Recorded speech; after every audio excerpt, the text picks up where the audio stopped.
যদি ভুল ট্রেনে উঠেই পড়ো, তবে সামনের স্টেশনে নেমে যাও, কারণ তোমার পথ যত দীর্ঘ হবে, তোমার ফেরার পথ তত কঠিন হবে।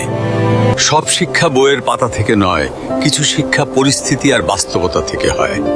টাকা মানুষকে বড়লোক বানাতে পারে, কিন্তু ভদ্রলোক নয়। ভাঙা মোবাইল আর নষ্ট সম্পর্ক তুমি যতই মেরামত করো না কেন, সেটা আর কখনোই আগের মতো সার্ভিস দিবে না।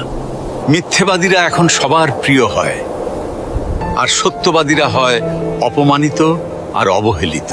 অপমানিত স্থানে কখনো দ্বিতীয়বার যাবেন না, কারণ যেখানে আপনার সম্মান নেই, সেখানে আপনার না যাওয়াটাই ভালো। মিথ্যা তখনই জিতে যায় যখন সত্য বলা মানুষগুলো বোবা হয়ে যায়। চরিত্র আর ব্যবহারের যত্ন নিন। দামি পোশাক আর গাড়ি বাড়ির মালিক হলেও ভালো মানুষ হওয়া যায় না।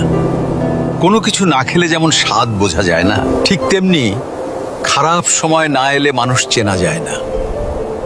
কষ্ট মানুষের সারা জীবন থাকে না, কিন্তু কষ্টের সময়ে মানুষের ব্যবহারগুলো সারা জীবন মনে থাকে। কিছু রাস্তা আপনাকে একাই যেতে হবে। না থাকবে আপনার পরিবার, না থাকবে আপনার বন্ধু বান্ধব, শুধু থাকবে আপনি আর আপনার ছায়া। মানুষের জন্য কখনো বাঁচবেন না, কারণ মানুষ বদলায়। স্রষ্টার জন্য বাঁচুন, তিনি একমাত্র অপরিবর্তনশীল। কথাগুলো ঠিক মনে হলে ভিডিওটি শেয়ার করে দিন।